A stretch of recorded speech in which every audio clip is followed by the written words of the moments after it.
En mars 1889, une femme s'est présentée devant Helena Blavatsky, à Londres. Elle tremblait. Ses yeux étaient rouges. Elle portait un fardeau qui l'écrasait depuis 15 ans. Elle avait interrompu une grossesse à 22 ans.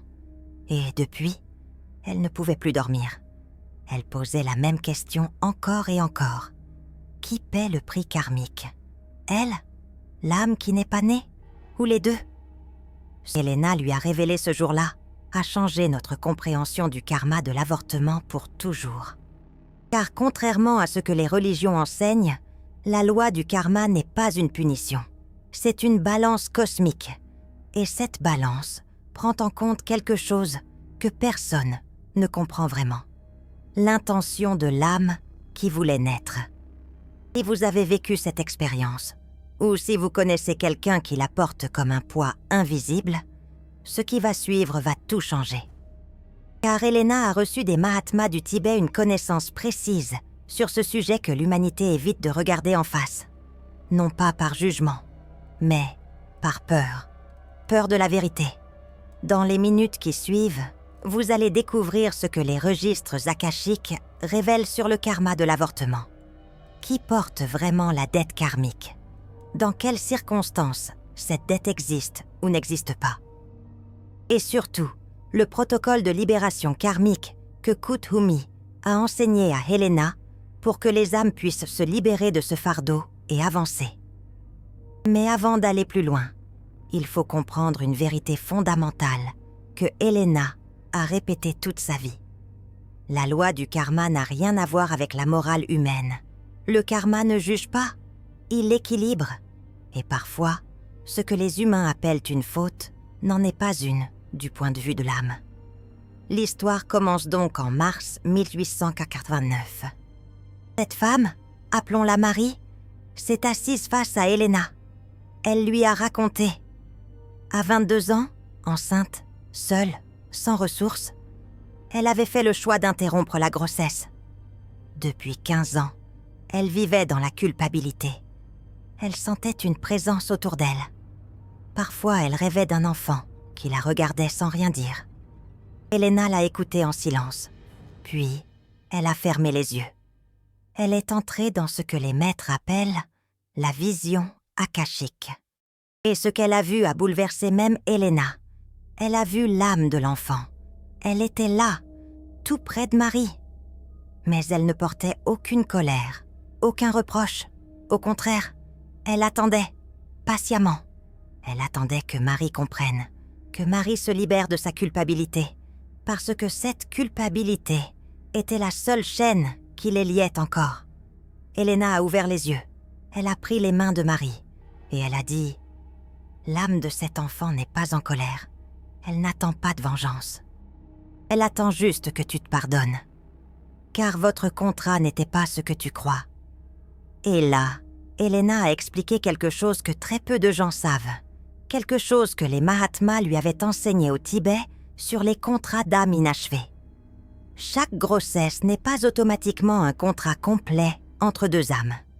Il existe 3 types de connexions entre une âme qui veut s'incarner et les parents potentiels. Le premier type, le contrat complet. C'est quand l'âme a choisi ses parents spécifiquement, que les leçons karmiques sont alignées et que l'incarnation doit absolument se réaliser pour que tout s'évolue. Le deuxième type, le contrat conditionnel. C'est quand l'âme explore la possibilité de naître à travers ses parents, mais que le contrat n'est pas encore confirmé. L'âme attend de voir si les conditions énergétiques, émotionnelles et matérielles sont favorables. Si elles ne le sont pas, l'âme peut choisir elle-même de ne pas s'incarner complètement.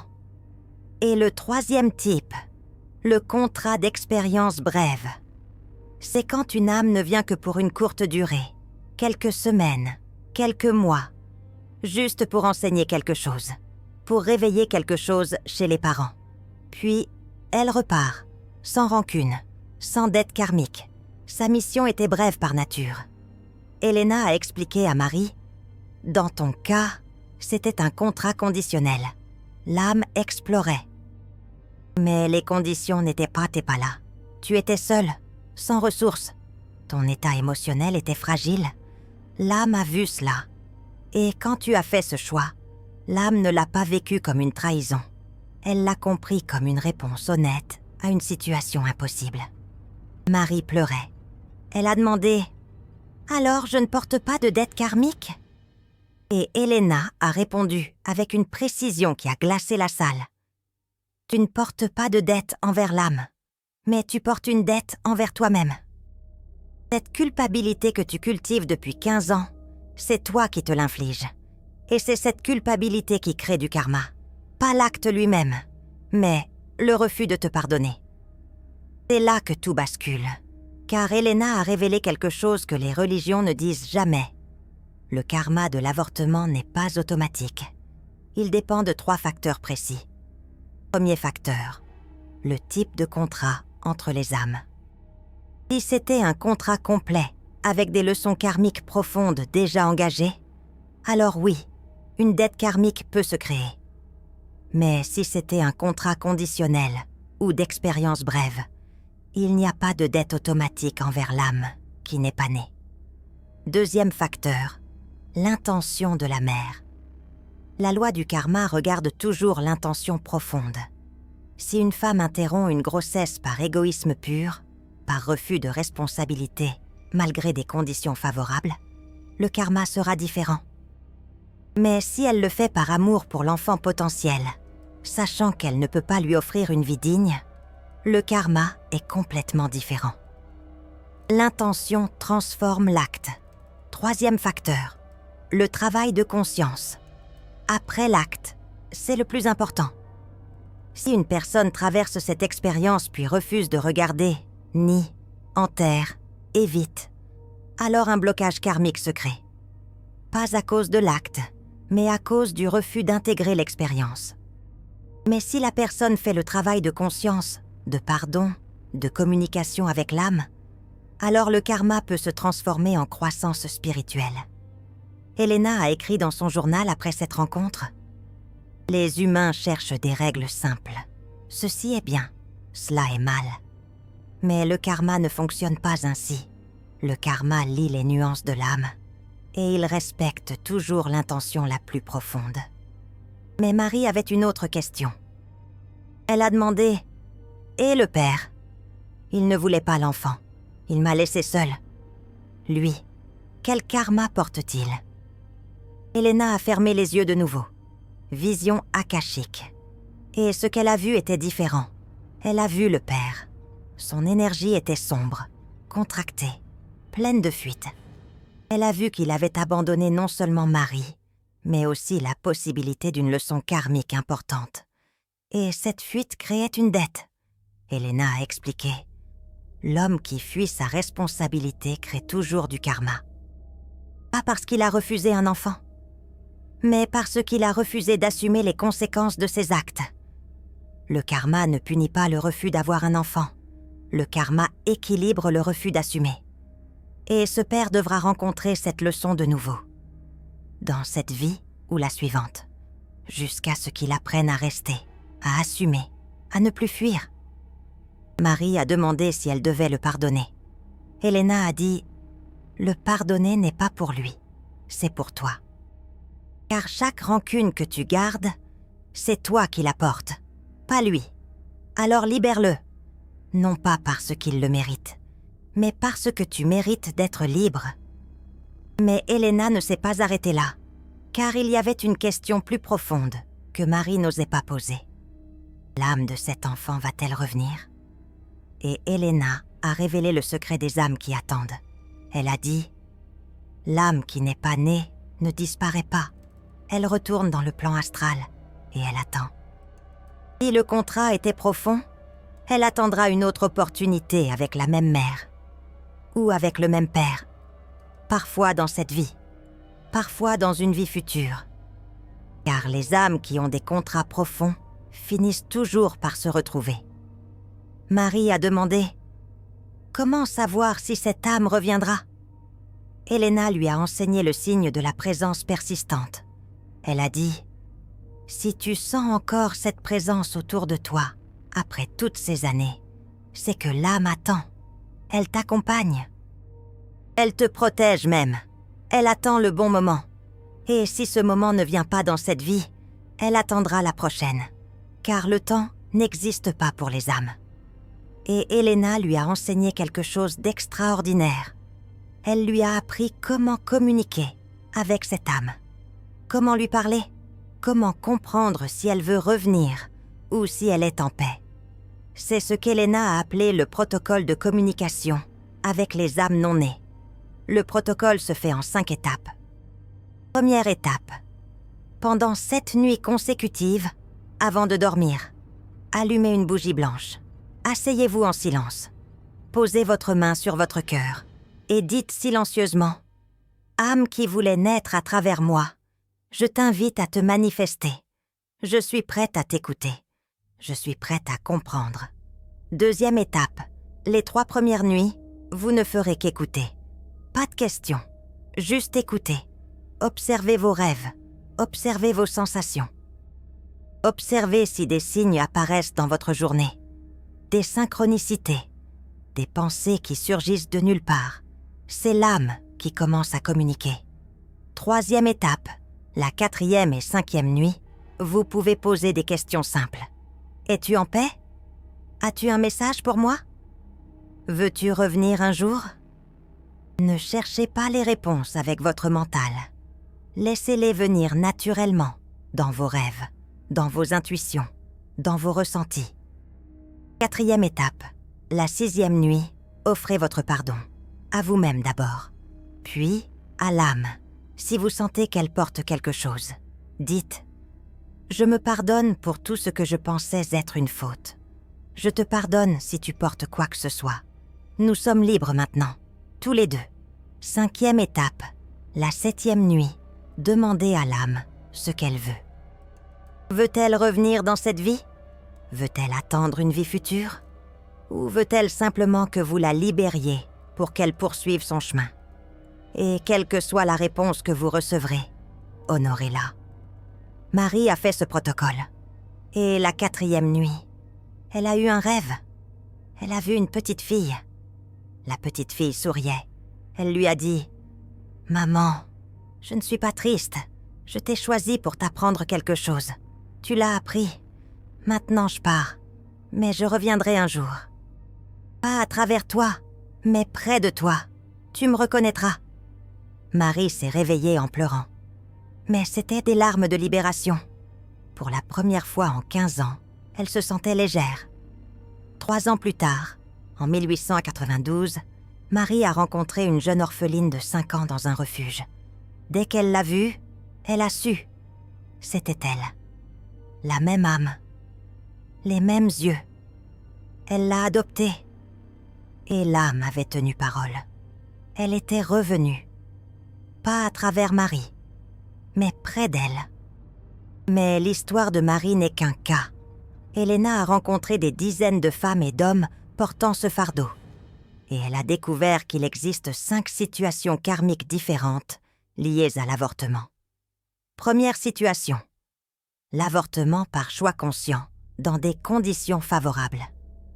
C'est quand une femme ou un couple a les ressources, la stabilité, mais choisit d'interrompre par pur refus de responsabilité.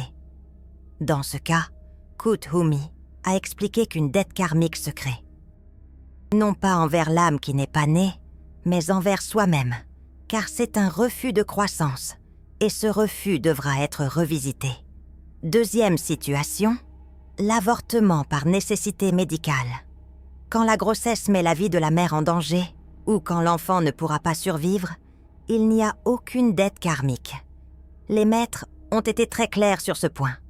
La loi du karma respecte la préservation de la vie existante. Et souvent, dans ces cas, l'âme de l'enfant elle-même choisit de ne pas s'incarner complètement. Elle sait, et elle se retire par amour. Troisième situation, l'avortement après viol ou trauma. Elena a rencontré plusieurs femmes dans cette situation, et Kuthumi lui a révélé quelque chose de bouleversant. Ces femmes ne portent aucune dette karmique. Au contraire, elles ont subi une violence karmique. Et l'âme qui voulait naître comprend cela. Souvent, ces âmes reviennent plus tard dans des circonstances plus favorables. Elles n'abandonnent pas. Elles attendent juste un meilleur moment. 4e situation. L'avortement par manque de ressources ou solitude. C'est le cas de Marie. Kuthumi a dit « La loi du karma ne demande pas l'héroïsme aux humains. Elle comprend les limites. Si une femme ne peut vraiment pas offrir ce qu'un enfant mérite, son choix est respecté. Mais elle doit faire le travail de conscience, après. Ne pas fuir. Ne pas nier, mais honorer ce qui s'est passé. 5e situation. L'avortement répété par pattern inconscient. C'est le plus complexe. Elena a rencontré quelques femmes qui avaient interrompu plusieurs grossesses. Et dans ces cas, elle a vu un pattern karmique plus profond. Un pattern de fuite de la maternité. Un pattern de refus de s'engager. Et ce pattern, s'il n'est pas conscientisé, se répétera dans d'autres domaines de la vie. Ce n'est pas une punition. C'est une invitation à regarder ce qui se cache derrière ce refus répété. Mais dans tous les cas, Elena a enseigné la même chose. Le karma peut toujours être transformé. Toujours. Car le karma n'est pas une prison. C'est une école. Et dès que la leçon est comprise, le karma se dissout. Alors comment transformer ce karma? Comment se libérer? Kuthumi a enseigné à Elena le protocole de libération karmique en 7 étapes. C'est un protocole puissant, à faire avec sérieux, avec sincérité. Pas de manière mécanique, mais avec le cœur ouvert. Première étape, la reconnaissance complète. Écrivez tout, toute l'histoire, les circonstances, vos pensées à l'époque, vos émotions, ce que vous auriez voulu faire différemment, ce que vous avez appris. Écrivez sans censure, sans jugement. C'est pour vous seul. Personne d'autre ne lira jamais cela. Mais vous devez tout sortir, car ce qui reste enfoui continue de créer du karma. 2e étape, l'identification de l'intention profonde. Relisez ce que vous avez écrit et demandez-vous honnêtement, quelle était mon intention la plus profonde? Était-ce l'égoïsme? Était-ce l'amour? Était-ce la peur? Était-ce la survie? Ne vous mentez pas. La loi du karma voit tout. Alors soyez aussi honnête que le karma lui-même. Et écrivez votre intention profonde en une phrase. 3e étape, le dialogue avec l'âme. Utilisez le protocole de communication que j'ai expliqué plus tôt.